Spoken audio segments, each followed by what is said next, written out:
When I heard the news of Prince Philip passing, I was in car with my family, Sam, Jack and Thomas. And of course we were in a sense of disbelief, but we'll never forget where we heard the news. We were travelling through the New Forest on the way down to the south coast for a day out. And it was only half an hour ago, I was in car once more, when the news of Queen Elizabeth II's passing came through. But this time I was in car with those that I'm sharing time with on the Photowalk retreat near Inverness. Only an hour north, actually, from Balmoral, where the Queen passed this afternoon. And I heard the news with Teddy and Patrick and Paul, who were sharing car space with me only about half an hour ago or so. And yes, there was a sense of disbelief in the car, and I feel, as a royalist, desperately sad that this has happened. And it did go through my thoughts for a moment to perhaps cancel the show today and broadcast it over the weekend. But I am going to go ahead. It is a cheery show.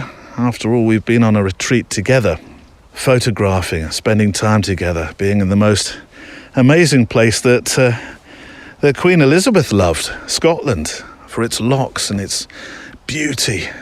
Sincere beauty, really. Outstanding, stunning beauty. So I will be playing the episode as it was recorded, starting in a few moments' time. Although I would like to come back and say a few words at the end, after I've gathered my thoughts a little more. So, yeah, I'm standing in the orchard, the apple orchard at the farm where the retreat, certainly where the accommodation is for the retreat this week. And it's a very strange feeling. It is a very strange feeling indeed. And I had an email. The first email that I received was from one of our overseas listeners, although the world of podcasting, I don't necessarily feel that we have overseas listeners as such. I feel that we're pretty much all together. The world of podcasting makes this a very small and intimate community and world. Greg Picconi, thank you for your email, because you were the first email that I received. The subject box simply had 2 letters in it, QE. And Greg said, "So sorry to hear the news of the Queen's passing. She served God and country faithfully. God save the King." And that's going to take some getting used to over the weeks to come. But I thought I should say something at the start of this podcast. Yes, God save the King. And yes, equally, thank you, Queen Elizabeth, my Queen for my entire life so far.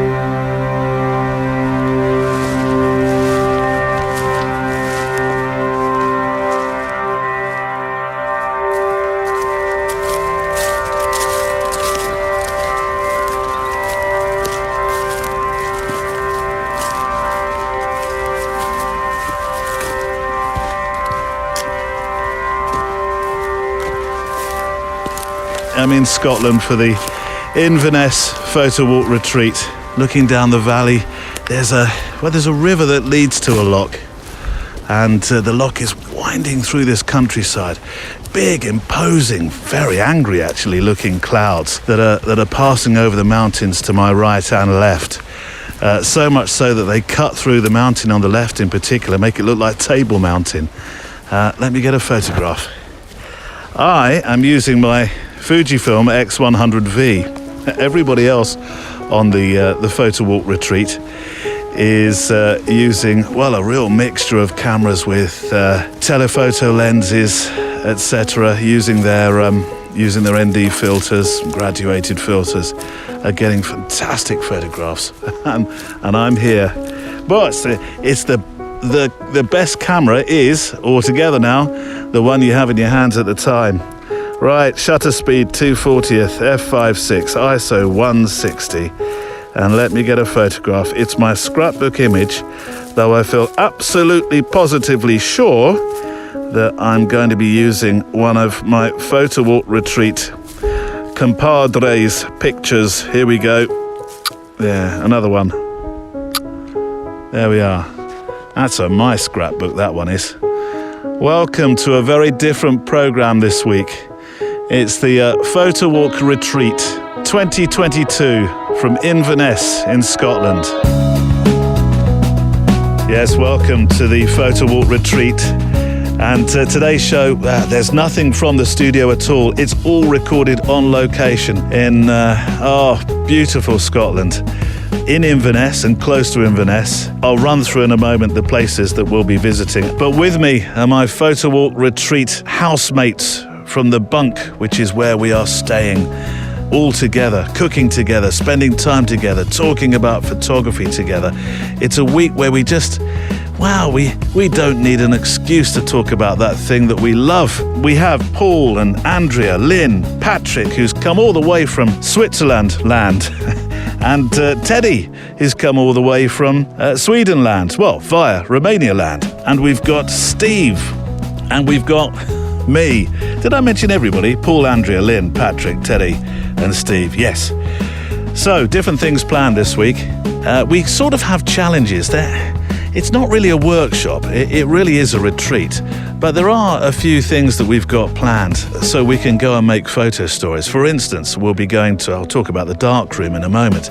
Also, we'll be going to a wood turner.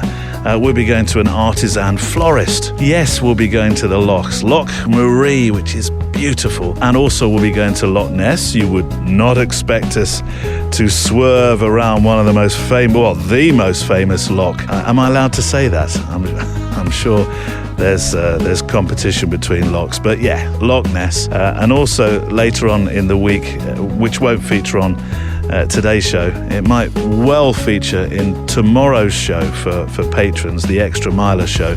We're going to Cromarty. Cromarty, of course, is famous as being a location in the shipping forecast, which Magnum's Mark Power made famous within his project that became a book. And it's a real juxtaposition, Cromarty, because it has this wonderfully old village that feeds down to this bay of Cromarty, and within the bay, that's where they pull all the oil rigs to have their services. It's just quite fantastic. And thank you to mpb.com, who are the number one people to go to if you buy, sell or trade used camera kit online.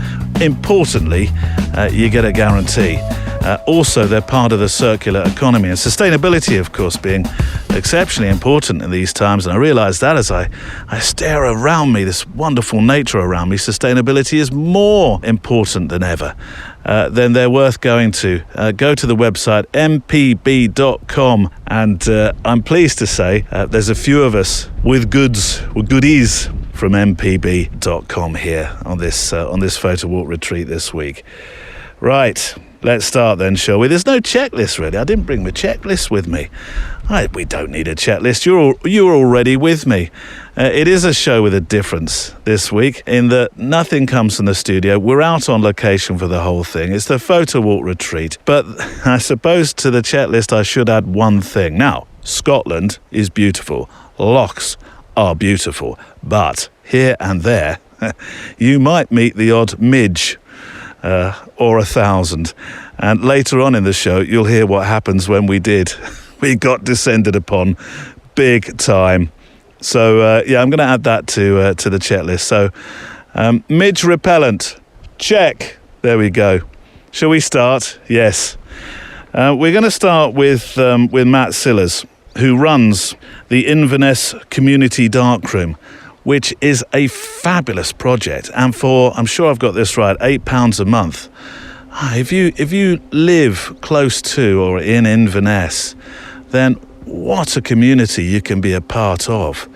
There are, 18 enlargers in there, and often you'll find yourself working on your own in there. It's just the most amazing facility. If we had something like that in Berkshire, Berkshire land, where I live, I'd be a member straight away.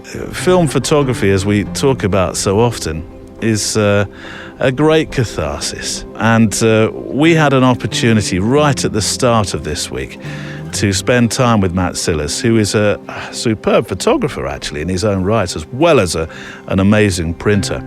Now, some of the members in our Photowalk community that are with me this week in Inverness, they have printed, but not for a while. So they had the experience of printing. Others didn't. And you'll hear what that sounds like when somebody prints something for the first time. So let's join Matt. The night before, actually, we go into the darkroom itself. We had an opportunity just to spend a little time with Matt as he talked to us about film photography. And then, in a minute or two's time, you'll hear what happens when we joined him in the community darkroom and the lights went out. So the problem with loading film into a 35mm camera is that once you've done it a few times, you realise that you can get more out of the film than the manufacturers tell you. So this is a 36 exposure, and beginners find out very quickly that the manufacturer gives you a lot more film than is necessary for 36 exposures. So they try to squeeze more out of it. They try to get 38 or 39 frames out of it. And what happens is, every now and then, the film won't actually go through the camera because they haven't locked it on properly. So they'll shoot away and they'll process it, they'll put it into Boots the chemist, and Boots the chemist will give them a blank negative back. They then complain to Boots, and Boots says, no, we can tell that this has been processed correctly, it's a film loading error. And they go away chagrined, So what you do if you're more of a professional photographer is you deliberately get less frames onto the roll, but you guarantee that you've got it locked on and you're actually taking photographs. So film is cheap in comparison to your friend's wedding that you screwed up. Okay, so when you're loading a 35mm camera, what you've got is the film here. We have to move this wee thing up out the way. I don't quite know what you call that. It's part of the mechanism that's used to wind the film back into the cassette. Crank thing, spindle, yeah. Just move that up out the way. This will then slot into there. We pop this down and settle it back into place.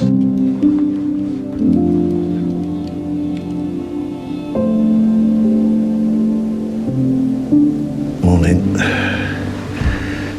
Tuesday morning. And we need to be up a little bit earlier than some of the rest of the week because we're off to the darkroom in Inverness with Matt. What do we have day-wise? Oh, not bad. Got a nice morning. Yeah, we're off to the darkroom with Matt.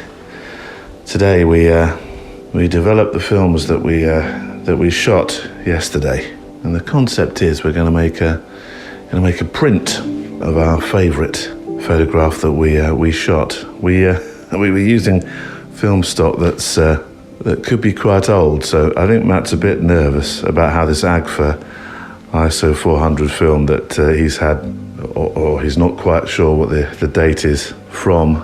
There wasn't a date on the box. I think he's a bit nervous about how it might act when we try to develop it. These black boxes there. Everybody can have a black box. Okay, so what we have here is a light-proof box.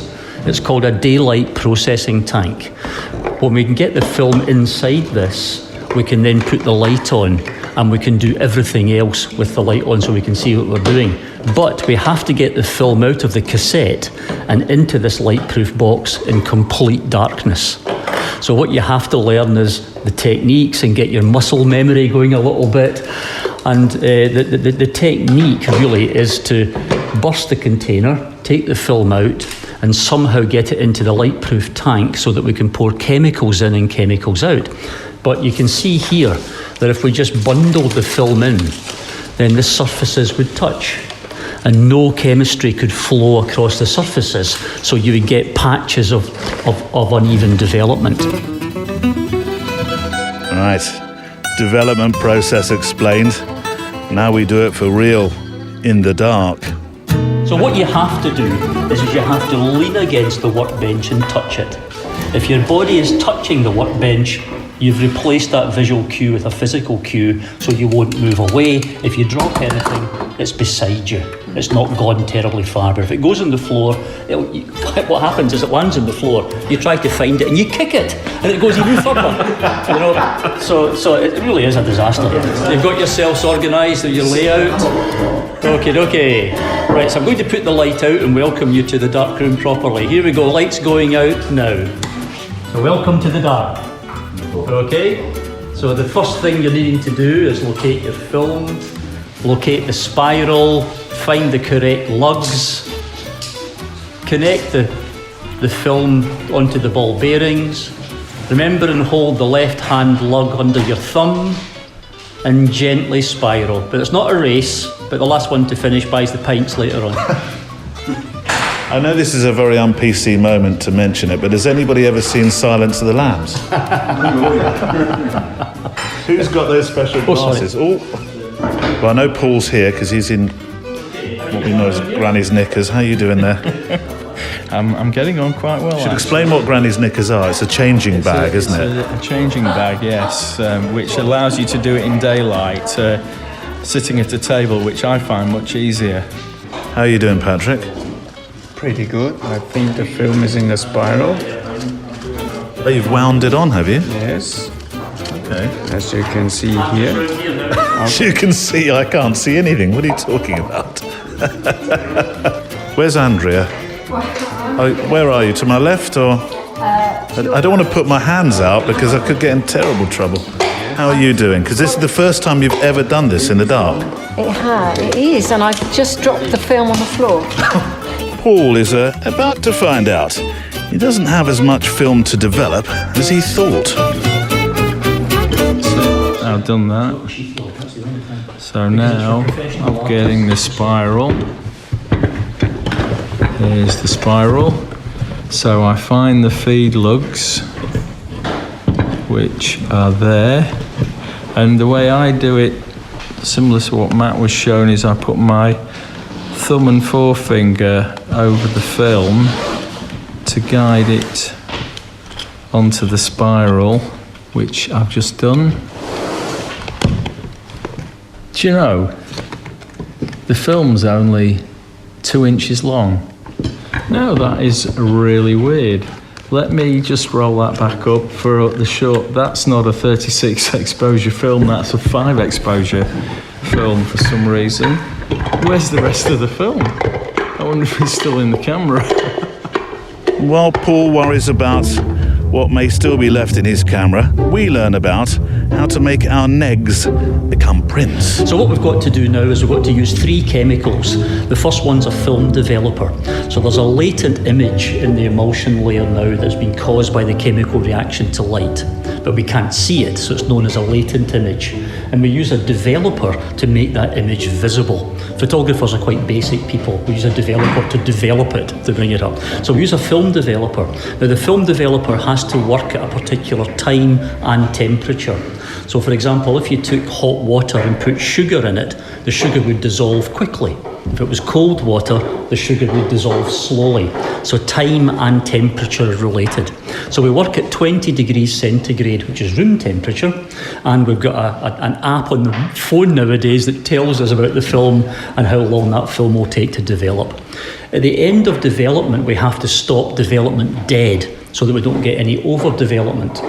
The developer's an alkali, and what we do is we pour an acid in, and the acid neutralises the alkali so it stops development dead. You can use water and it will just dilute the developer so much it stops working. And a lot of people use water, but we use an acid stop bath. And again, photographers being quite basic people, the stop bath stops development. Once we've stopped the development, we can then take our time because nothing is now time dependent. We then pour a fixer in, and the fixer stabilises the film so that we can take it out and look at it in daylight. But it also makes it transparent, so we can put it into one of the enlargers, which is essentially a projector. and we can project the image of the negative onto the baseboard, and we can then put photographic paper there and expose it and make a photograph. So I've got to use these 3 chemicals. Now the key thing when mixing up chemicals is that you've got to be very careful of chemical splashes. And now begins the meditation, with some banging at the end to bring you back into the room, followed by Andrea, who's discovering for the first time what it feels like to pull a print from the developer. Okay, in 10 seconds time we're going to do an agitation. An agitation allows the developer to come in contact with the film more evenly, and it takes 10 seconds worth of agitation every minute. And here we go. Upside down and right way up, and upside down and right way up, and upside down and right way up, and then we have to done. And that releases any air bubbles off the surface of the film that have been introduced by agitation. And that's it. So this is the first time you've ever seen a print come alive in a tray. Yeah, it is. Assume it's going to come alive, Andrea. Oh, but it is, look. Okay, so yeah. Magic. It is. It's quite dark at the bottom and something coming. right. Oh, the No, look, leaves. look. The leaves are coming at the top. Yeah. What's it a picture of? It was leaves and then light shining on a wall behind, and then I think my shadow's on there too. There you go. I have to keep it. Yes, come isn't it? That's really gorgeous, just like magic. I've forgotten the time I put it in. Let's split the difference and say 30 seconds from now. Okay. It's an exact science. Oh, apparently. Not when it's your first print. I think the science bit goes out of the It looks like there's window. a ghostly shadow across yours, look. That's me. Oh, that's right, it is. It was fantastic to work in the dark room in Inverness. My thanks sincerely to the project, and of course the man that runs the project, Matt Sillers, for allowing us time in that amazing facility. And of course on the show page today I'll have a link so you can go and see the incredible work of this amazing place. And actually looking forward to next year already. Next year, Neil. Yes, next year we will be running another Photowalk retreat, and it will be another Photowalk retreat in Inverness. And we'll have a chat about that later, shall we? All right, Neil, we'll do that. Here's some parting words, though, from our darkroom guru, Matt Sillers, with a Dad's Army reference for those that remember that classic British comedy. It was a bit of a whirlwind, wasn't it? I thought we were all doomed at the beginning. All doomed, but no. Luckily we sidestepped doomed. Any advice? Yeah, just keep going, keep doing it. You know, if you've enjoyed yourself with black and white, get yourself a not black and white camera, get yourself an analog camera and get out there and take photographs. You know, and if you're up in this area at all, give us a shout. You're more than welcome. You know, and if this becomes an annual event for you, then we could actually go and we could do a field day, and then come in and actually do some. Now that you've got the basics, we could do some considered photography. You know, thinking about how the print resolves. So Ansel Adams argued that you pre-visualise the image, so you take it in order to make it. And Thomas Joshua Cooper, the professor of photography from Glasgow School of Art, says you don't take photographs, you make them.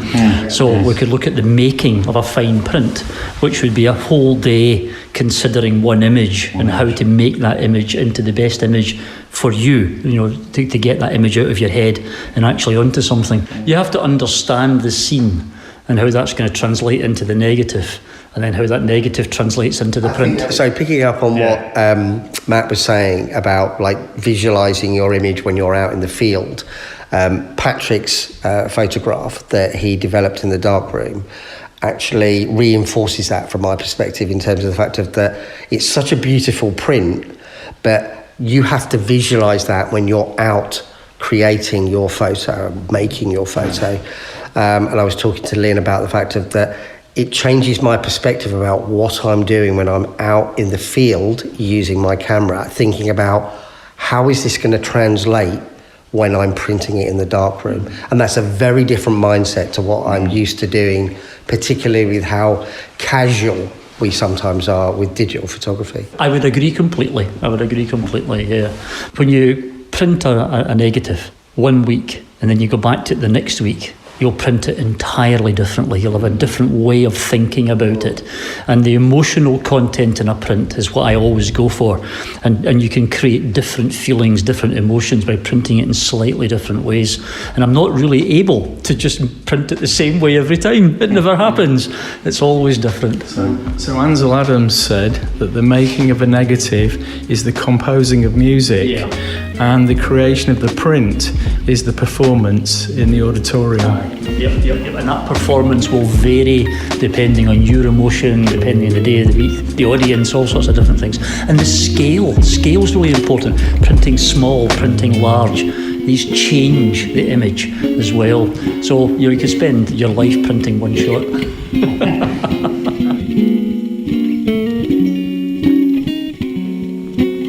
And my thanks once more to Matt Sillars in the dark room in Inverness.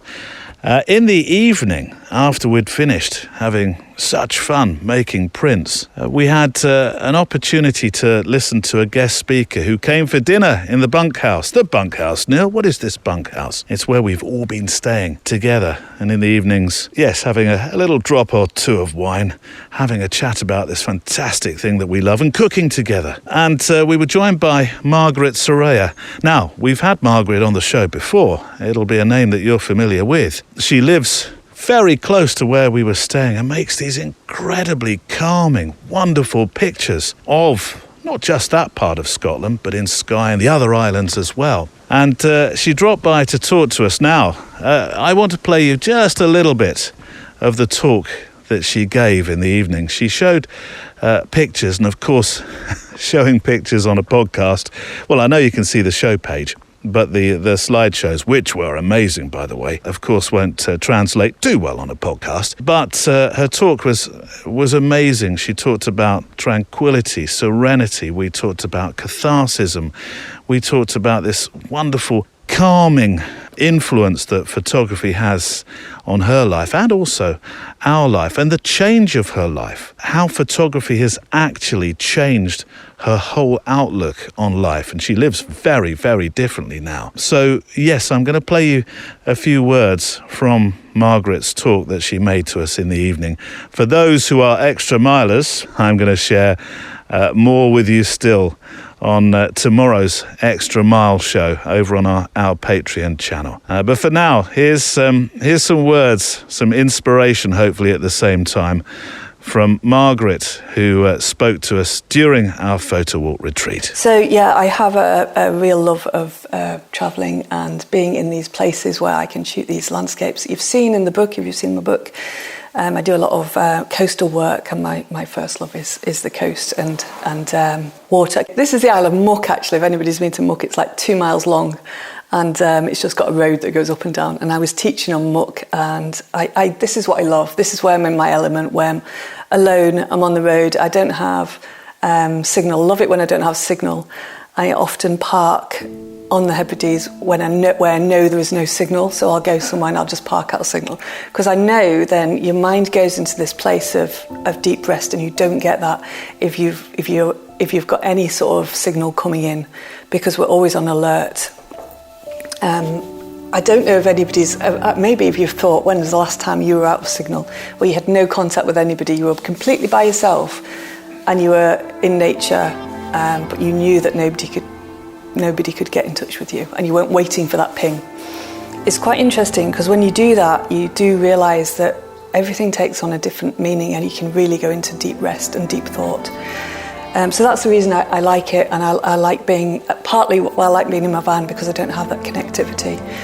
Although signal's getting better, which is a shame. Signal's getting better, so each time I go to Harris now, I go, oh, there's more signal here. So, but I do love this way of life, and I am living this wonderful, I'd say it's successful, because I am doing something that I feel happy, I feel fulfilled, and I feel driven to do, and I'm in these beautiful places that I've always wanted to be in. I'm not making masses of money, but I don't count that as success. I think success is happiness. So that's what I'm doing now. I spend part of the year teaching workshops, mostly in the winter. And in the summer, I'll shoot weddings. Just one last thing I wanted to share with you, and it sort of binds everything in my life up. And it's the idea of thinking of what your values are. So it's something that you can all do. If you can write down what your values in life are in 3, I couldn't do it in 3, so I did it in 4, or 1. There's a book called by Evan Carmichael called Your One Word, which says you should do it in 1, and that's what you stand for. But I don't think you need to do it in 1 word. But basically, if you can do that, then you start to have a real concrete foundation for your photography, for yourself and for the way you live as well. So my words are quiet, stillness, nature and kindness. That's what's important to me. I'm just by one of the locks, the lock edge, looking across to this small island. Whoa, that looks like a fantastic place to have a Photowalk retreat. An island that is, 10, 20, 30, 40, 50, 60, I don't know, 70, 80 metres round. Was it a bit Robinson Crusoe? Have I got the right story here? Let me get a photograph for you before I tell you what's coming next. And my thanks to Margaret Soraya while I'm composing this picture, who will be returning to the Extra Mile show tomorrow. Right. Let me fetch out of my new camera bag. Aha. Yes, I bought a new camera bag while I was away from Ford's.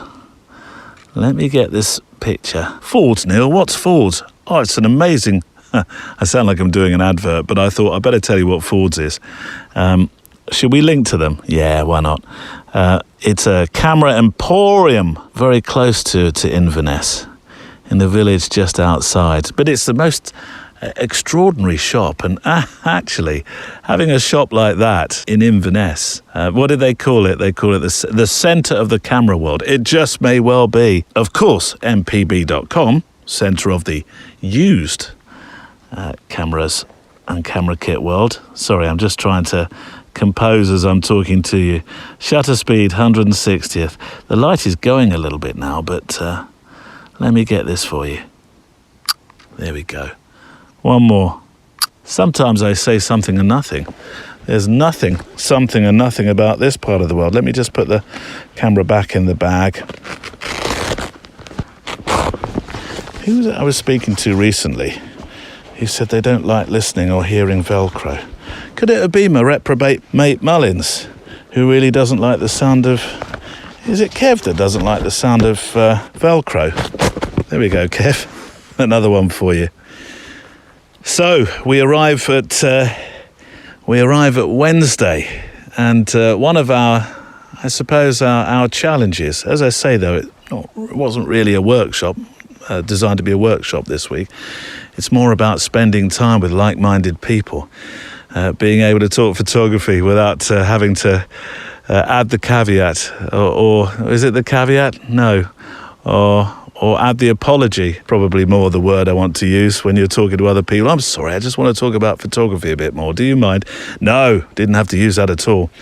So, so we had some challenges, or more, I suppose, assignments, to go and make some pictures of people at work. And we chose craftspeople and artisans, and the first craftsperson we chose was Ansgar. As I mentioned at the start, and of course I will link to Ansgar's wood-turning business so you can go and see his fabulous work. Although you're about to find out we made lots and lots of pictures, which you can see on the show page today. We joined Ansgar to find out a little bit more of his business and of the way that he works before we started making photographs. What I liked doing most is making boats in all sorts of shaped vessels, basically in all sorts and sizes of shapes. But because I also need to make a living out of it, I make a lot of utilitarian objects. I make pepper mills, the little things you see next door. That's all pepper mills, salt mills. I make coffee grinders, things people can use every day. With a bowl, often people say, oh, it's a beautiful thing, but I don't know what to do with it. Or just put it on the shelf and look at it. Yeah. But if I see a coffee grinder and a pepper mill, oh, I actually need that, and it's nice. Yeah. Okay, so the very start is I use wood from the area, very, very local wood. Most of the time within a few miles from around here, maybe 10 miles. So I basically start with a tree. I don't fell any trees, but people know where I am and people contact me when they fell the tree in their garden or I live on an estate when something has been felled here. So I basically start outside with a chainsaw cutting the tree up. Then it takes years till it dries.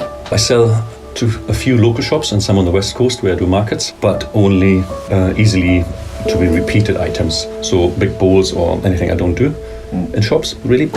And I don't really sell online either, so it's all craft based basically. Yes, So you go yourself? I go myself. Yeah, there's nobody else involved in the whole process at all. This is a fabulous location for this challenge that we've set. Go and make a photo story of a wood turner. I mean, the place is just amazing. It's an old farm. There's the sheep dips just to the side. I think they're sheep dips just to the side of this long-running barn. Hundreds and hundreds of years old, this barn. But the whole operation, the wood turning studio, is within this barn, and it's separated into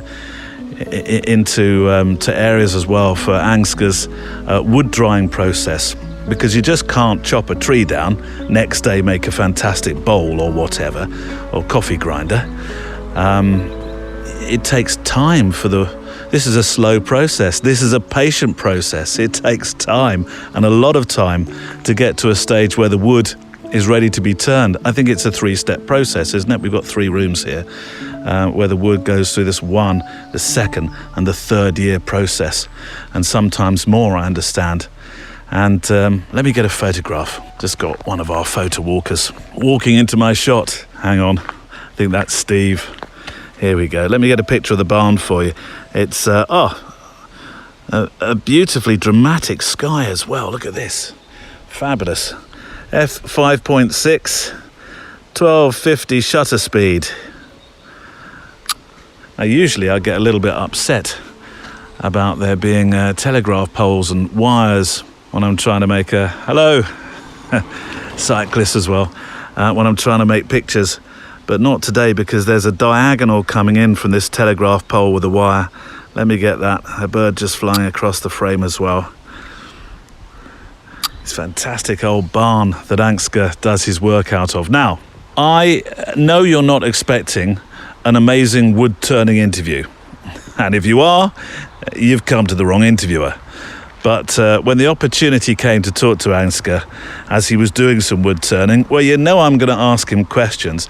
It's not the loudest process. I didn't think we were going to be able to get any conversation going with Ansgar while he was wood turning. I thought it was going to be a really loud, not quite explosive in terms of noise experience, but it's a very gentle, very cathartic process.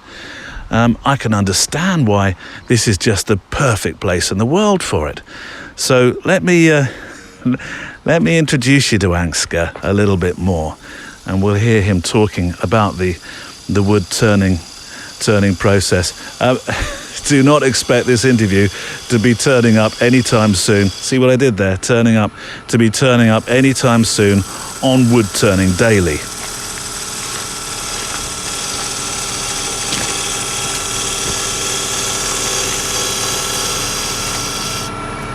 It's a very delicate process as well, isn't it? Everything's, so I'm not digging in. They're very small movements, aren't they? Yeah, it gets more delicate. The more I come to the final shape, the more delicate it gets. What I find about wood turning is a lot about patience. Nothing is fast. The fastest would happen in wood turning is the wood revolving, and that's not me doing that. That's a lathe doing that. Yes. Whereas everything else, there's no point for me trying to do anything fast, because I won't get the finish I want. I will dig in, I will make mistakes, and I won't get the finish I want. So it's really everything I do. You will see my movements, they're actually quite slow. Whereas, the only speedy bit about this is the wood spinning.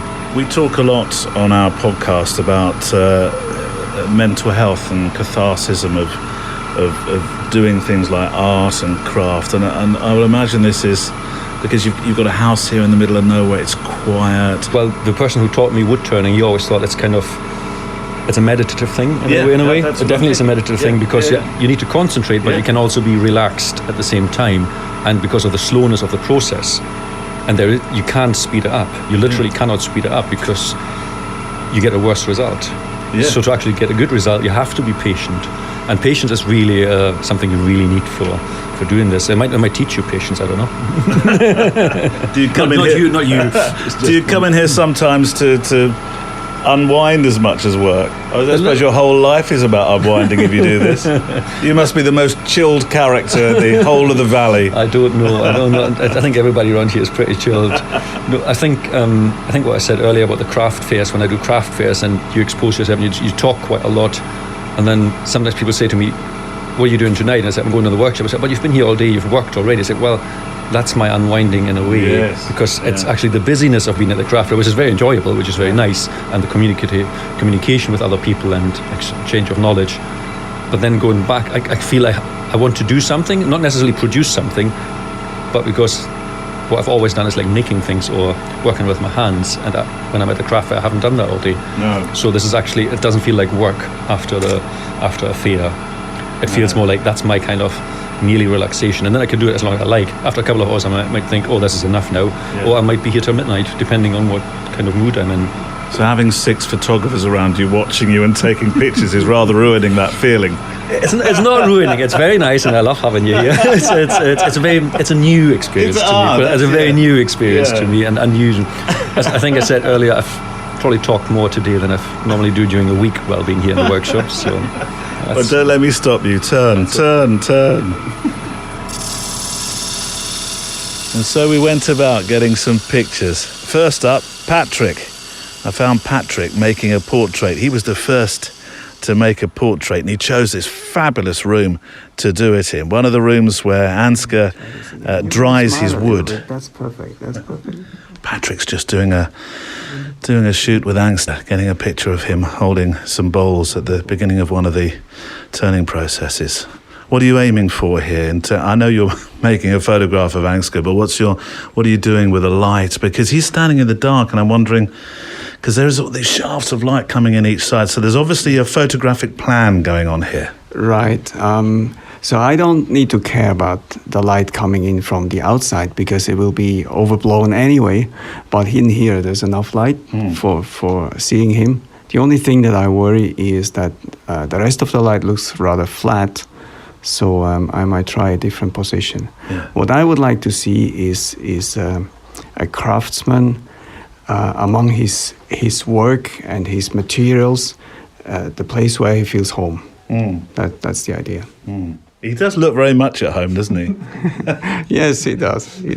Ansgar, do you sleep with the wood? You don't have to answer that question. I think about it a lot, even if I'm in the house. And I do think. Sorry, I've ruined the moment.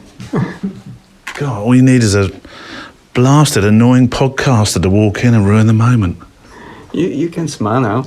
You're allowed to smile now. Perfect. Because this brings the this releases the tension and brings the personality. Do you ask people to smile a lot in your portraits? Not really. I don't ask them to smile. I ask them to feel comfortable. And then sometimes the situation, evolves and people start to smile. So yeah, that's okay, that's okay. And when the smile develops, not like they make a smile, but the smile develops naturally, that's the moment. That's quite, I assume, Ansgar, I don't know you very well. We've met today 4 minutes. But I would imagine you're quite a private person. And I wonder what it's like being the centre of attention, being photographed and being the portrait today from 5 or 6 photographers. You're absolutely right about being the centre of attention. That's maybe not what I'm used to, and where I don't strive to be in that place normally. Yeah. No, today is quite nice. You're all nice people. I've only met you all today, but it's... I'm definitely not used to this. No. Honestly, no, definitely not. Especially being centre of attention and having your photos taken. Is Patrick, you don't have to say yes just because he's standing here. Is Patrick making you feel comfortable? He does actually, because he never said... I assumed that he didn't want me to smile. He didn't say anything, but then once the chat started here and different people turned up in the background and doing things, it made me smile. Yeah. And I think that's what Patrick wanted, and he achieved that in his own way, which is good. Well, I tell you what, let's leave you 2 alone. I feel like 4, there's 4 of us now. 4's a crowd. Carry on. It is interesting watching somebody work, though, isn't it, Andrea? There was us both probably ruining the moment for him. Yeah, because I had just done a portrait and I'd made sure that he was in the light, and Patrick's doing it really different. Yeah, totally. And so I'm going to be really intrigued about how that photo comes out. And Patrick's an amazing photographer, and he does music gigs and everything, doesn't he? So he's used to working in that dark light. So I'm really going to enjoy watching. See, when I saw those openings, I saw the windows on each side, and it's great. I mean, we've got really nice weather this afternoon now. It was really sort of quite dull when we arrived. And there's shafts of light coming in, and instantly I'd be thinking, right, where can I put you so you're maybe that the light is lighting you from one side. I've got this lovely, beautiful, dramatic light, and then everything else falls off. It's fascinating to see different people work, isn't it? Yeah, it's really good. Yeah. Where are all the others gone? Don't know. I think they're having coffee. There's not much storytelling going on. We're the only ones keeping this going, Andrea.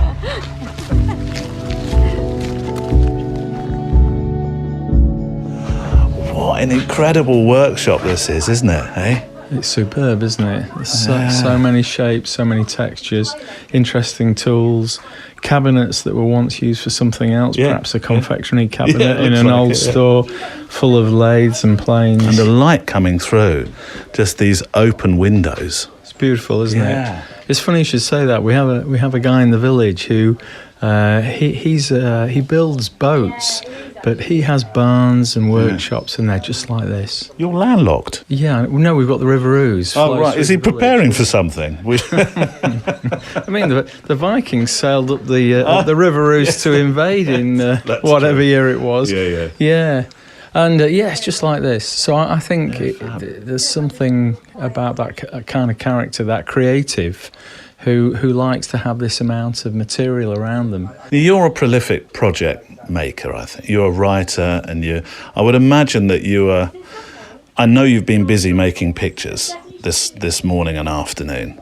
When you walked into here and saw this place, and you'll see the pictures of this workshop, by the way, on the website, and you'll know exactly, look, you're a photographer, you like making pictures, you'll know exactly what we're talking about when you see these pictures on the website. What did you think? Perfect.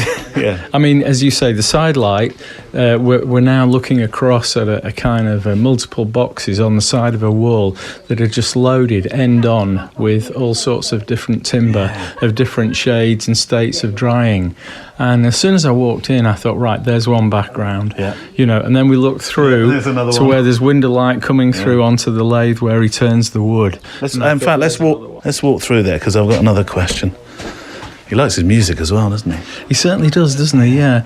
There's quite a few posters. A Van Morrison poster at the entrance to his cottage, and it must be a fantastic place. Particularly, you can imagine on a rainy afternoon with this smell of wood. And there's a little patina of dust, isn't there? And then the various music posters around. There's a calendar here. Look, let's have a look. Thursday, wood turning. Friday, wood turning. Saturday, wood turning. Sunday, carving. Oh, Monday, wood turning. Fantastic life. We learned something. I looked at you and you looked at me at this moment. We learned something about wood I had no idea about when he was talking about what was that wood that he said? So the wood it was a hardwood that's very unusual. I can't remember the name. Wood now, of life, was it? Wood of life, lignin something. Yeah. And basically he went on to describe how in tropical rainforests trees continuously grow. There's no resting period, which. Two phenomena, wasn't there? One, that there's no rings on the trees because they're continuously growing. Yeah, there's no season. The phenomena that really interested me was because they need to protect themselves, they generate a toxin which is part of the colour to keep the insects from sort of boring into the tree.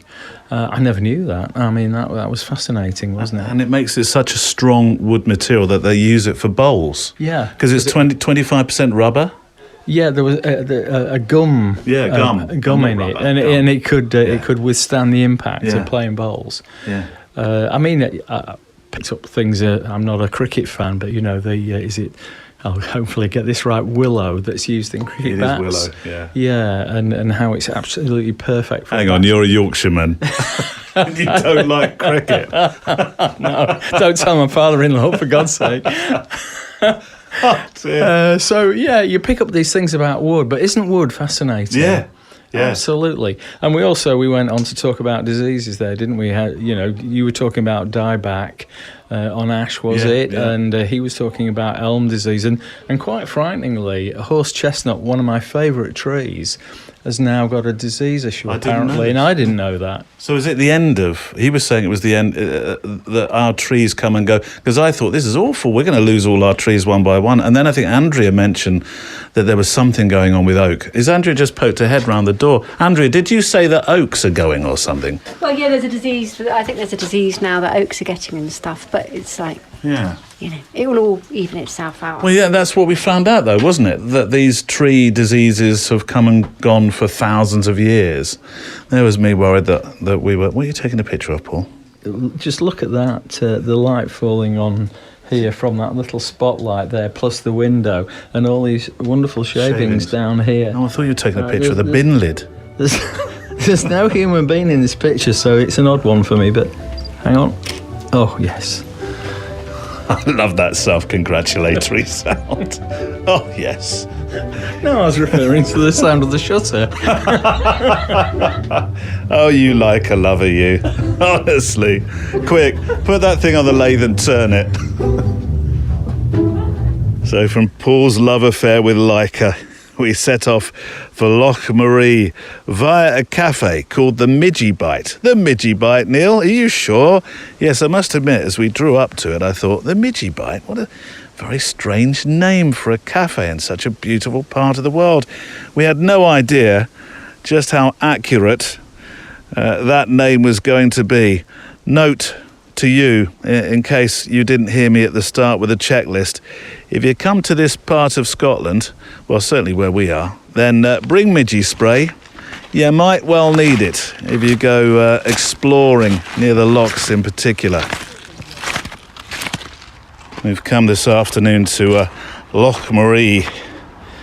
Absolutely beautiful. It was teeming with rain, and then the rain parted. The winds stopped. The clouds hung in the air very dramatically, and the bloody midges came out. Oh, bitted to pieces I am. But this is beautiful. What price art, eh? What price art? The team here are all taking photographs by the loch side. Now, it does actually look quite inviting. But we were talking about because the water where we're staying comes out of a borehole, essentially the same temperature, I guess, as the lochs that we have here. But the side of the loch, I'm looking at it now. I wonder if I can get a picture of this so you get an idea of what I'm seeing. I've got my X100V with the wide adapter lens on it. Everybody else has got magnificent setups for landscapes. I haven't got that with me today, but it's okay because they're getting the images that you can see on the show page. I'm not sure I'm going to be able to do this justice. I'll get a picture. Shutter speed 1/2 f2. Oh, f2. No, I don't want that, do I? f4. I'm taking a photograph of the water right in front of me, the loch, and how quickly... There we go. And how quickly that a shelf forms. So you could wade in and then oof, it's down to, well, I mean, that looks really, really deep.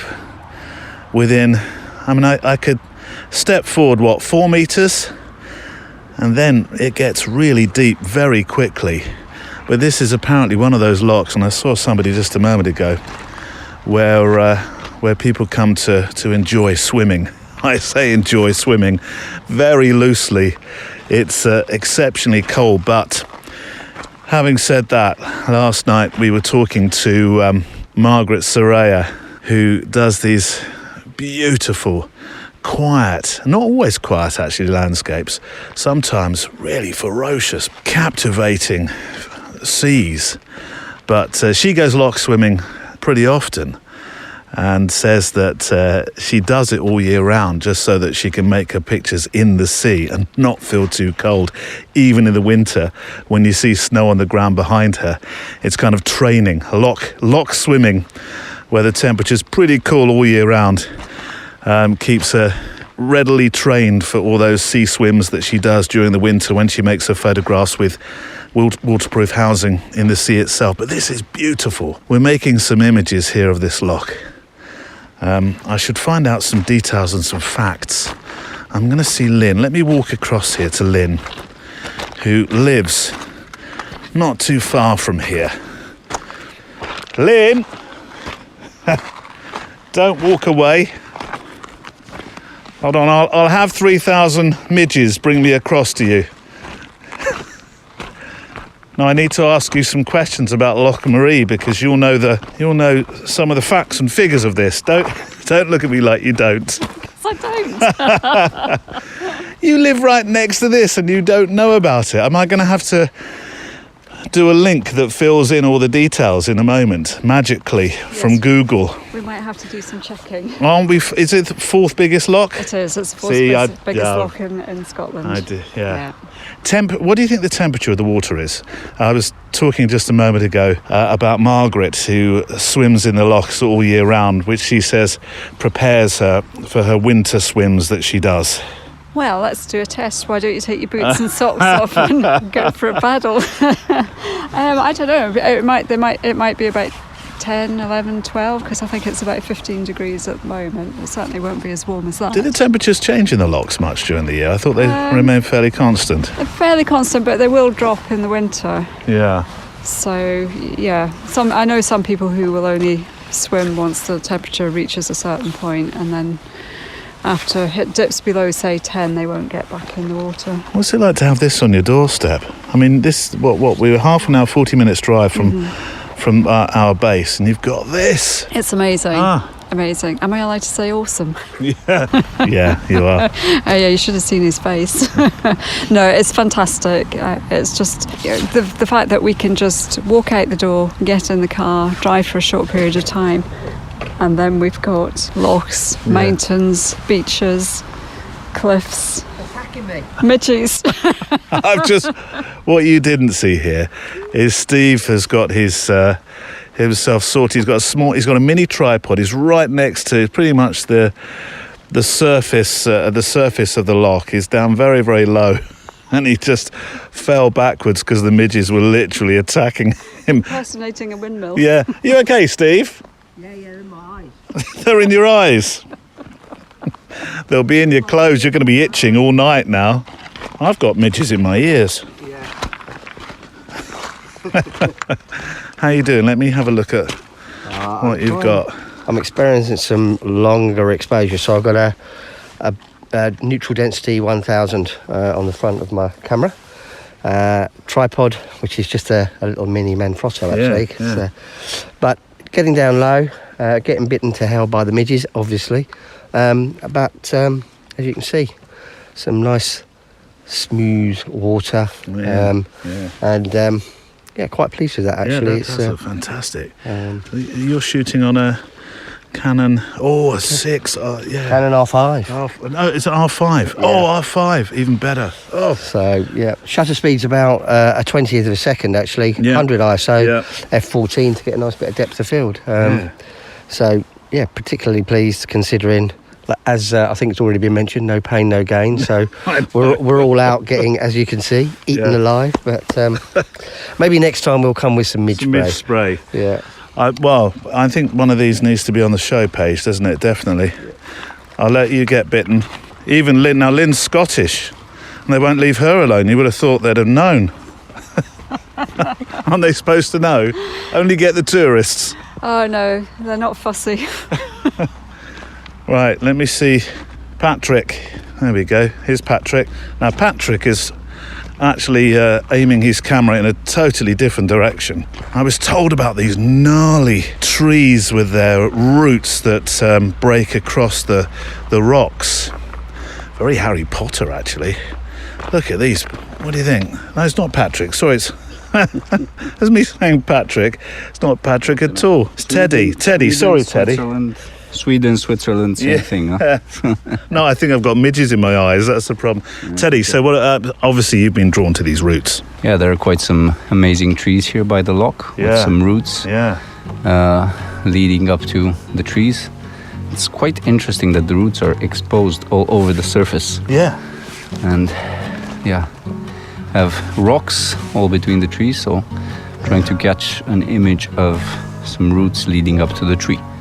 Are you midge-proof? You don't seem to have any midges on you at all. I have midges in my soul currently. We'll leave the midges invading Teddy's soul, shall we? Very poetic, Teddy. Oh, let me just say, don't let the midges put you off, because they may take a little nip, but it's not like the mozzies. You're not left with lots of red marks of a morning. You just, I tell you what, you just end up batting them away. It's probably quite good exercise, actually. Let's take a moment to meet all of our photo walkers, shall we? From this week.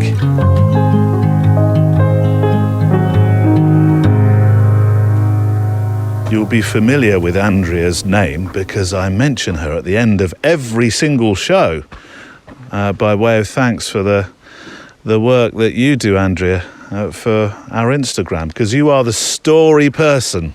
Yep. Aren't you? You're the gallery and comments and I'm story. And I'm not always good at it because you do tell me off. You posted 4 posts in one day and then nothing for a month. Oh, sorry, miss. You smashed the algorithm there. Did I? Yeah, although we are growing. We are, and it's lovely. There's loads of people using the hashtag now. Yeah. The new one even. Which is? Photowalk podcast. There we go. Hashtag. Yeah, at the beginning, not the end. Gotta get the hashtag in. So, your photographic interests. What do you like to photograph? This week, of course, we've done some different things, I know. But when you're out with a camera, usually, what do you like to photograph? What do you enjoy photographing? Definitely nature. Flowers, trees. And also people, if you're doing creative things like potters, artists, that kind of thing. So anything that's like creative as well as nature, really. Because this is a business for you too, isn't it? Yeah, the photography is, yeah.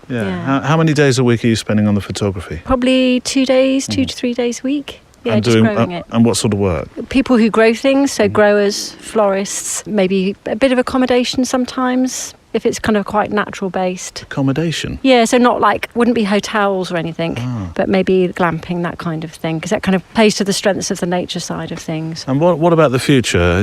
What do you intend to do with your photography? Is it more of the same, or do you want to advance it in other areas? Well, I've only really just started, so more of the same to get better at what I do. Yeah. Just do more of what I do because I love it. Well, and that leads me to this question. What do you love about it? I know you say you love it, but what does it bring to you? What does it make you feel? Definitely when I'm on my own with the camera, just really relaxed, peaceful, calm, in the moment. And I just love it, yeah. So sometimes, I could come back at the end of a walk, and if I accidentally lost my photos, haven't yet, but if I did, it just wouldn't matter really, because the whole process was enjoyable anyway. Teddy, I'm obviously very thankful to everybody who's come on the Photowalk retreat, but some people have come slightly further than others. A little bit, yes. You've come Romania via Sweden. Yeah, although Sweden here, because Romania, it's long ago since I moved back from my... Sweden is fairly long ago since I moved away from my home country of Romania, yes. But you're actually moving away from Sweden though as well, aren't you? Actually, yes, I am. Yeah. Moving to slightly more Central European location of Luxembourg. So we are facing an island in the middle of a loch. We've moved. I forgot the loch. Do you know there are so many lochs we visited? I've forgotten the name of this one. Absolutely beautiful, facing this island in the middle of the loch. What is your photographic interest though? I would say mostly street. As of late, I started out with maybe one can say touristy kind of street photos. That's what first got me into photography. But who inspired you? Because it makes it sound, you make it sound a bit of an accident that you've drifted into street photography. Was there an inspiration for that? Actually, I would say, yeah. So it was a couple of years ago that I watched for the first time on YouTube the Everybody Street. Yes. Very widely available documentary, very interesting, full of very passionate street photographers. And that's what got me into it. So I would say a great influence currently is Joel Meyerowitz, who is very close to my style of photography, just candid. It's interesting you mentioned Joel Meyerowitz because, of course, we've had him on the podcast over the last year, which was a tremendous joy for me personally, being a fan of his too. But he doesn't just shoot street now. I mean, he lives in Italy and he loves collecting paraphernalia that he brings back home to his villa that he then photographs. Yes, and he does these interesting still lifes and still lifes of pottery, of all sorts of stuff that he quite engaging work, and he's a very inspiring. That's actually one of the reasons why he inspires me so much, because he doesn't really. So he's widely known for his street photography, but he doesn't like to refer himself as a street photographer. What are you photographing here? You're going to photograph this island ahead of us, aren't you? Yeah. So I have my camera set on my tripod right now. Yep. I'm going to set an ND, a neutral density filter, on it, and hopefully get a really nice view of this island with the trees going a bit into the clouds.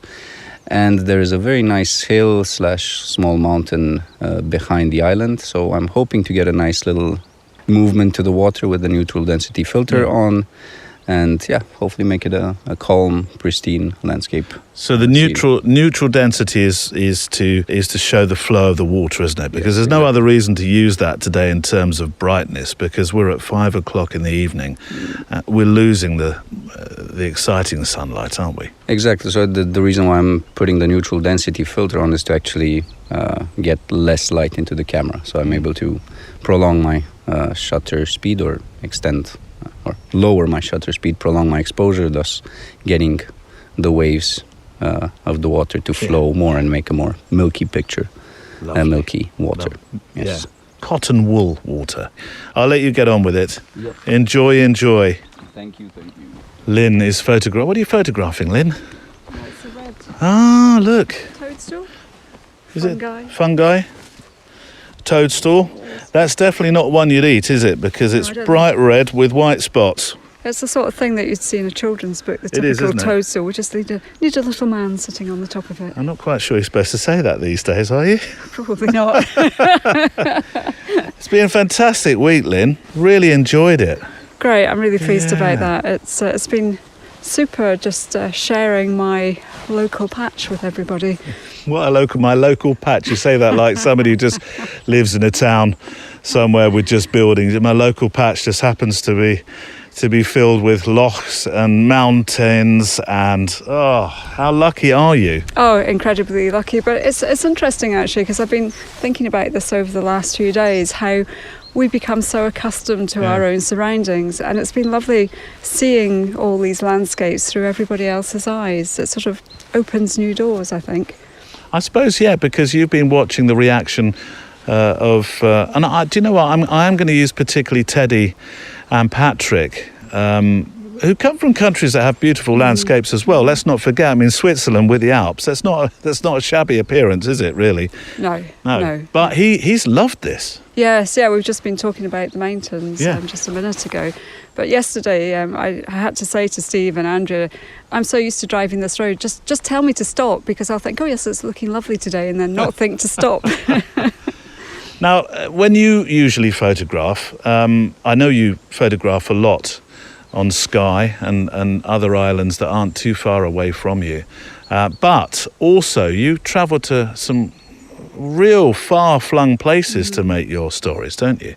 Yes, I do. I do enjoy my travel. Yeah. So tell me where you've been. Recently? Well, we haven't actually, we could be here for a while, couldn't we? Looking at where you've been across the last decade, and you're right. During COVID, not too far, but some of the highlights and some of the places coming up for you. Some of the highlights, definitely Mongolia was a trip of a lifetime. China, St Kilda, Yellowstone, and then coming up, I'm off to Uzbekistan next month, and then I've got a large trip to Africa next year. I'm going to South Sudan and Ethiopia. And what draws you there? Is it the landscapes or is it the people that you meet? It's the people and the cultures that I find really interesting. I treat it more as an experience than than a photo trip. The experience comes first and the photographs come second, and I think it's just immersing yourself in the culture and learning about people's lifestyles and traditions. It's that great, I can almost hear you say this along with me, that great enabler. But it is, because you would not have gone to these places. Or maybe you might have visited them, but I think it's less likely, if you'd not had your camera, that you would have gone on some of these life adventures. Oh, that's right. The camera's been the catalyst, that's for sure. Yeah. I've got Patrick and Paul, the two Ps, with me for this. Have you had a good week? Have you enjoyed it? Absolutely great, yes. We've made new friends. Yeah. We've taken lots of pictures in very different situations, some of them new to me. So that was very valuable. You're very lucky, actually, to live in a country, Patrick, where you have not too shabby views. The Alps, I'm picking up on the Alps immediately, but that's not just the Alps. Switzerland has so much more, doesn't it? Absolutely, of course. There's a lot to see. It's easy to go out. It's just a matter of going, actually, and we hardly notice how beautiful it is because we're so busy with our daily life.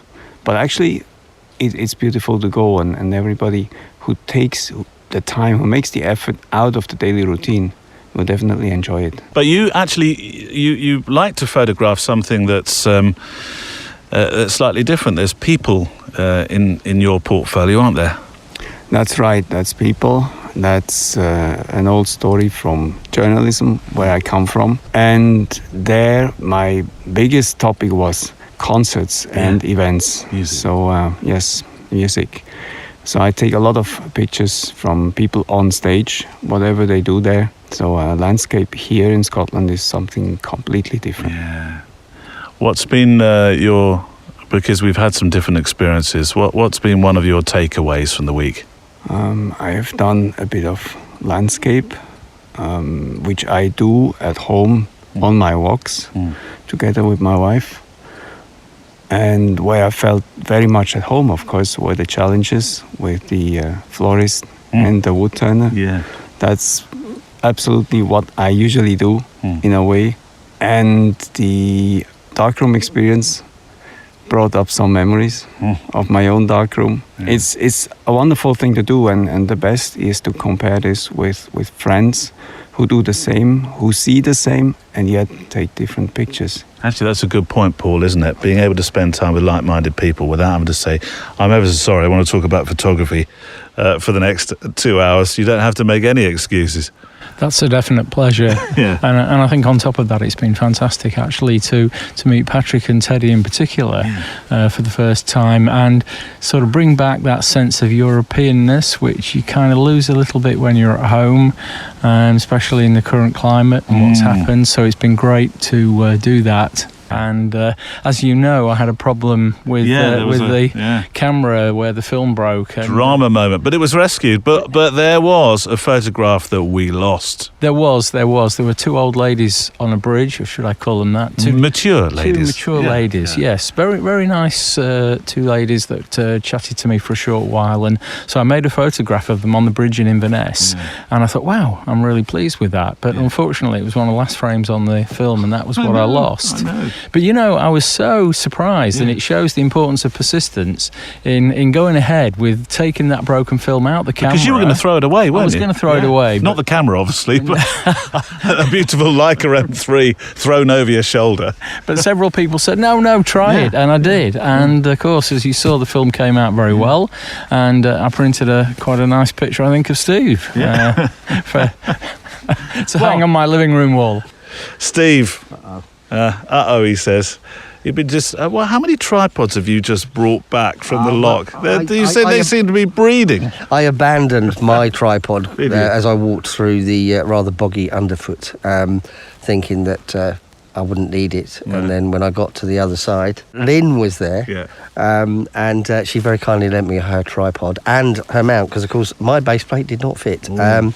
And I've just been, because of the light that we're dealing with today, I've been concentrating on long shutter speed stuff to get the nice milky water and try and pick on a static object to make that stand out. Hopefully I've got some successful ones. They look okay on the back of the camera, but that can sometimes be deceiving. What do you normally photograph? What's your normal passion? Well, ironically, it would have to be for unwinding and relaxing, even though I don't consider myself to be a particularly good landscape photographer. I do enjoy it. So, it puts a smile on my face, makes me happy. It's good to get away from, particularly places like this where there's not maddening crowds, there's not hustle and bustle. It's very tranquil. I think it's very good for the soul, and I particularly enjoy that. Ironically, though, I also enjoy, my daughter's a musician, so I particularly like going to live music events and taking photographs of bands performing or stage shows and stuff like that. I'm going to ask you a question, all of you, and it's going to be trickier for the one that answers at the end, or the ones that answer nearer the end. But I want you to think of one word that encapsulates photography for you. And I wonder what that word will be. I'm looking at eyes, looking into the distance here. Paul. Life. Patrick. Passion. Passion. Steve. Escapism. Oh, good one. Right. Andrea. Peace. Peace. Teddy. Possibilities. Possibilities, great. Lynn. My word. Lynn. Lynn's left at the end. And you can't say ditto. I've just beaten up Steve for so much water. He doesn't get a lift home. You need to think of one. This is on the spot stuff. I can't remember. Did anybody say peace? Yeah. It's, travel. That's the perfect word for you. Rescued. Who wants dinner? We're having haggis tonight. Don't all look so enthusiastic. And we've got the Swiss fondue tomorrow, and we've got haggis tonight. It's very international, very international. Tatties and neeps. Oh, I might spare you the neeps. What are neeps? Well, I think you lot call them turnips, but they're not the little white ones. What do you mean you lot call them turnips? No, Swedes. Sweds. Swedes. Sweds. Sweds. Oh dear. Nobody's even had a glass of anything yet. Come on, let's go cook. Our photo walkers from this week. Meanwhile, he says, as a transitional link, as they would say in the business, to the next item, I found some swimmers swimming in a very, very cold river. Just a little bit further up from Loch Marie, there's a river. This must be a river that... Does it run out of it or runs into it? Anyway, there's two motorcyclists. They've got the tents here. We've just parked up to get some pictures of these most amazing pines, but I saw some people swimming. Two chaps swimming. I can't not introduce you to them. How do I get down? Hold on. This is where you're going to hear me tumble. Hang on. Steep edges here. Down by the river. How you doing? Yeah, not bad. I'm Neil. All right, I'm James. James. Oh, these are Grems. Sorry, I can't hear. I've got too many mosquitoes in my ears. You camp here? You're camping here? We've got tent set up there. Yeah. We're just touring around Scotland on bikes, wild camping. Yeah, well, you can wild camp here really easily, can't you? There's no. Where do you come from? Near, like, North Yorkshire. Yeah. So you don't have anybody saying, get off my land? Yeah, none of that up here. Now, you've just been... Does this river go into the loch, or is it coming out of the loch? Down there it goes into it, yeah. And this is your evening swim. I've seen your tents. I've seen your tents. So I'm not going to ask a stupid question like how cold is this, but how cold is this? It's not the coldest. It's cold, but... Yeah. Quite as bad as the sea. No, I went in the sea earlier and that was colder. Did you? Yeah. Is this what your holiday is? You've just come cold water swimming for a week or something? Not necessarily. Where are you touring on your bikes? We're off to Skye tomorrow and then just like down the west coast, pretty much. Do you do the cold water swimming because there's health benefits? Or just because you're challenging yourself? Part of it, innit? Who's that with you, James? That's your Sam. buddy. That's Sam. Yeah. Sam doesn't want to seem to get out.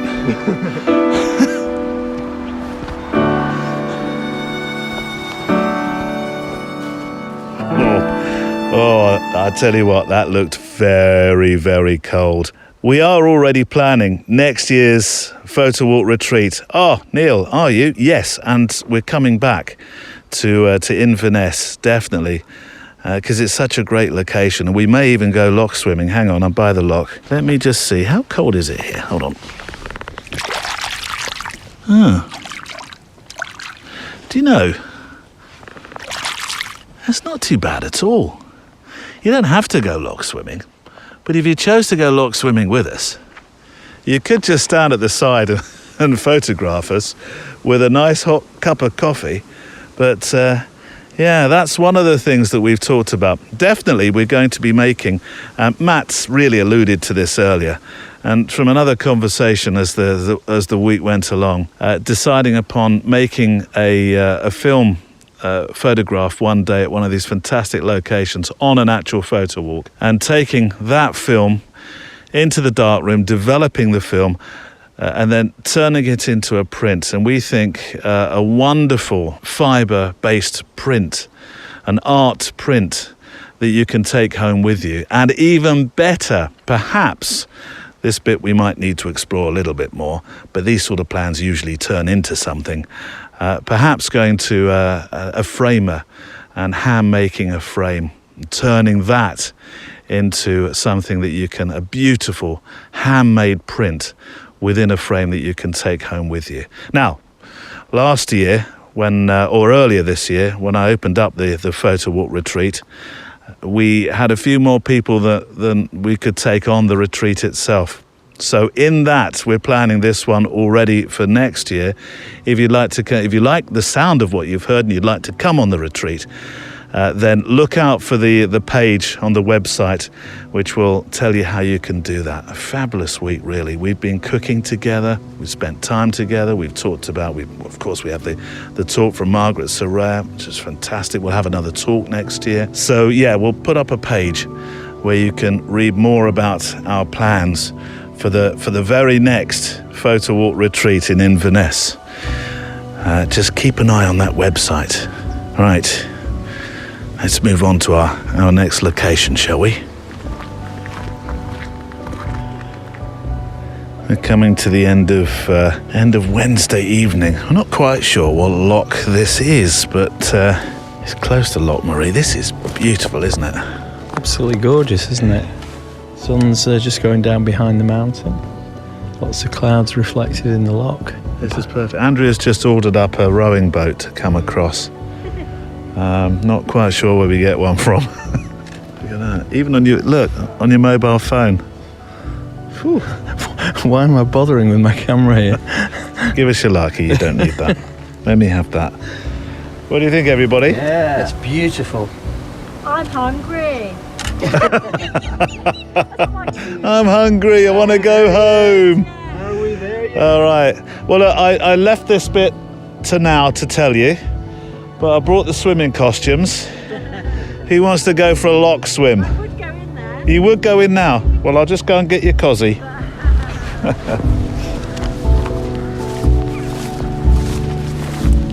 Thursday. It's a bit brisk today. A bit brisk. The last day for our ears here anyway. We have a day in Cromarty tomorrow, or the day that you hear this podcast, if indeed you're listening on the Friday. We're off to the Artisan Florists Wild Goose Studio, which I'll link to in the show notes today, to make more photo stories of craftspeople at work. And in a moment, we'll hear from Catherine and Chloe, our craftspeople at Wild Goose. But first of all, let's join Paul for some portraits. Look into the lens and we'll go from there. I'll just take probably about 3. Oh, that's fantastic. Hold it there. I'll just come in a little bit closer to fully frame you. The flowers look gorgeous. And what I'm just going to do I'm a bit perplexed, Paul, that you're using flash in what I would usually, as a wedding photographer anyway, think, oh, look at the wonderful natural light in here. Yeah, but the light is quite low. It's surprisingly low. I don't know whether you've noticed. That's a 30th of a second. Sorry, I'm not very good at recording and taking pictures. Don't use that, Neil. Okay, straight into the lens. Lovely. Thank you ever so much, Catherine. That's beautiful. I'll just show you the result. I hate getting my picture taken. I need to go 2 frames back. Oh, that looks lovely. And take the information off the screen. The red is the focus aid. Oh, that's nice. A nice and bright face, which is really I normally look really, really unrelaxed, so that's good. Thank you so much. You must be used to having your photograph taken, because if you go to a wedding, there's usually an annoying wedding photographer. Well, actually, we always get out of the way before the photographers are there. Yeah, it's quite nice. We just dip in, get all our work done, and then we're out before it all kind of happens. Well, I'm one of those annoying wedding photographers who always says, I want to get you working. Yeah. We luckily, some people do, especially when we're, it's always seems to be when we're having a kind of last minute stress about something, and there'll be maybe pictures of us doing a buttonhole last minute and maybe wrapping the bridal bouquet up or something like that. But no, it's normally we're out of there before the photographers come. Now I know you've got a wedding to prepare for Saturday, so it's not a large wedding though, is it? No, it's just an elopement. It's an elopement, so it's just a bridal bouquet, a buttonhole, and a crown, all very autumnal and very seasonal. Since kind of COVID has happened, we've had a lot more small weddings and elopements, so it's quite nice to do all the favourite bits of a wedding without, doing multiples of things, so it's lovely. You like elopement weddings, don't you? Yes, I do. I think it's sweet. I don't know. I think that it's nice and intimate, and we normally get really good photos from them because they have a lot of time to have their photograph taken. No, I like what you're doing with the elopement, with what you were describing as elopement. I think I'd do an elopement. Paul, would you like to do an elopement with me so we can have some nice flowers? It's enough of my bromance with Paul. A chat then with our artisans before the final part of the show today, Chloe and Catherine. So how long have you been a florist, Catherine? I have been a florist for about 5 years. I kind of started working with Julia, just helping her out with weddings and things, and then that progressed. I was a textile designer before, and I had my own kind of textile design business, and I just didn't like working on my own as much, so I prefer working with people. And then I just started, this kind of took over what I was doing with my textile design, and I absolutely love it. You can be physically busy all day, and it's just really nice. We've got a really nice group of people that we work with, and I just prefer working with others rather than just by myself. So it's nice. You've always been creative then? I think so. Yeah, I went to Glasgow School of Art and studied textiles there, and I did love it. And I think I always wanted to do something creative. But what Julia has taught us here, as part of her team, is that it is art with flowers. You're growing your own now, aren't you? Yeah. So during lockdown, I needed something to do. We weren't doing weddings, and I just thought, we really, really want to be as sustainable as possible and really use Scottish grown flowers. So it kind of just made sense that we would start growing our own. So I started Wild Gorse Garden a few years ago and just exclusively grow for Wild Gorse Studio.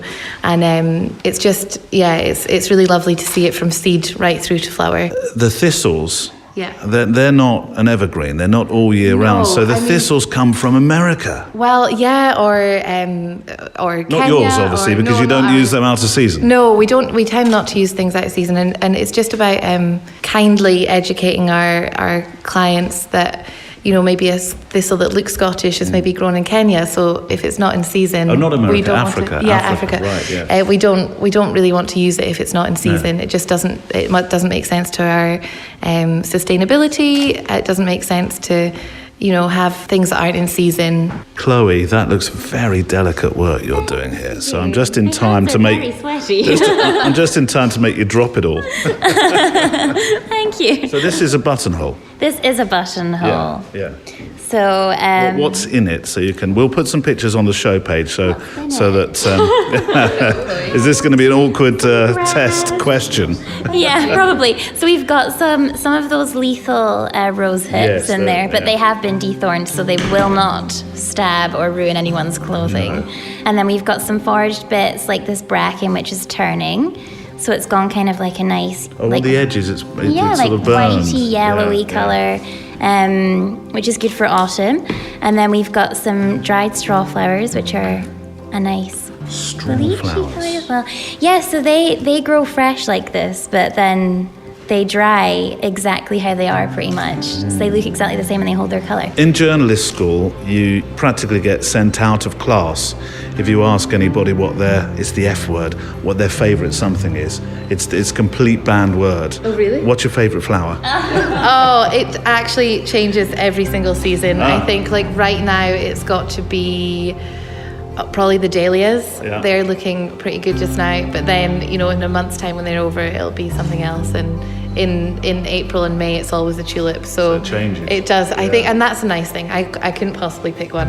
No, Chloe, I'm going to ask. Not only am I going to be suspended from journalism school, I'll be expelled for asking the F question twice. I'm literally going to say the same as Catherine. Changes every single season. Yeah. Right now, I can't get enough. I mean, those sunflowers that you see there, especially like those ones. Catherine grows all the different varieties of colour. So like there's a gorgeous, I don't think you've got any just now, but there's a gorgeous like creamy one that she started growing this year.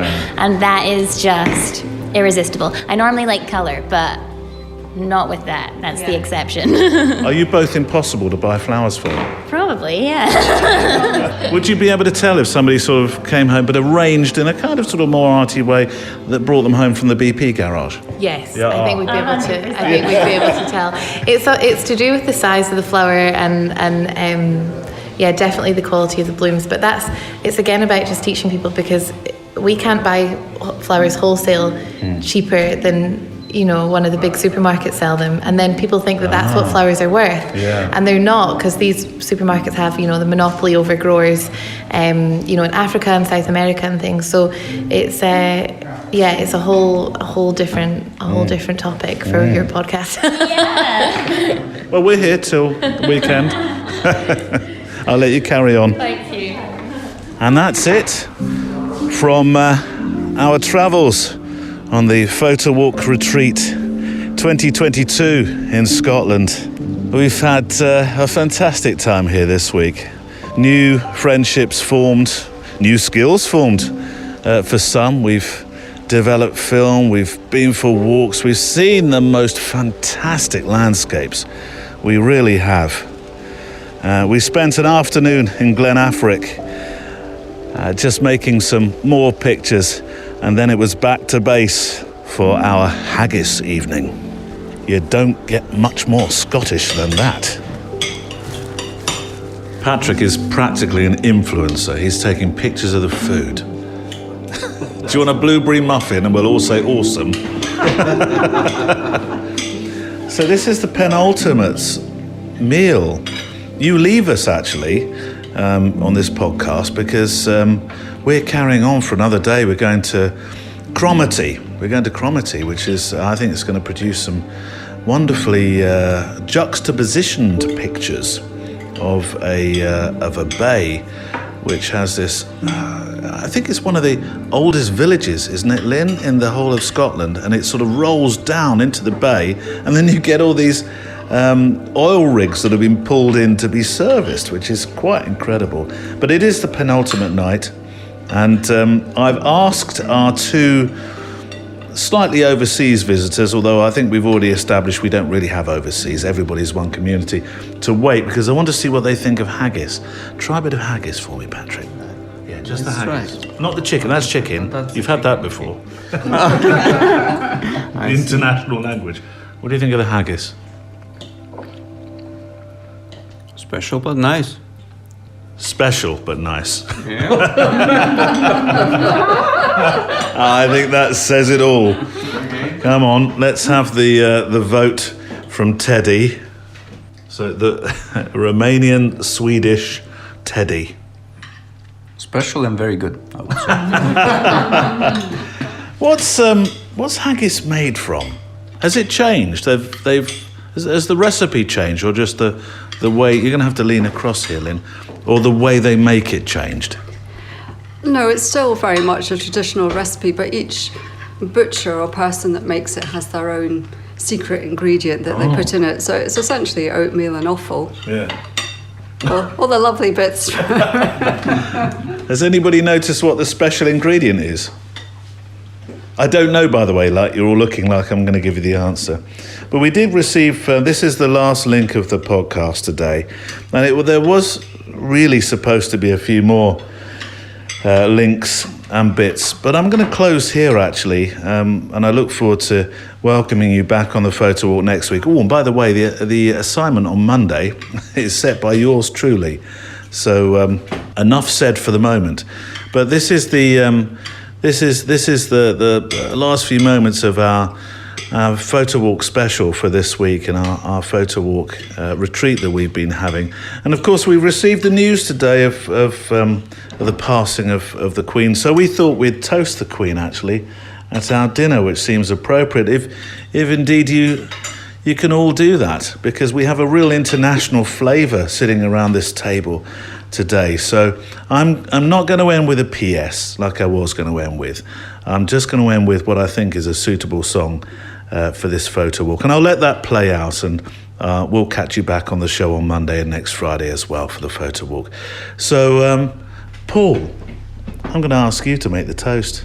Do you mind? Not at all. Ladies and gentlemen, the Queen.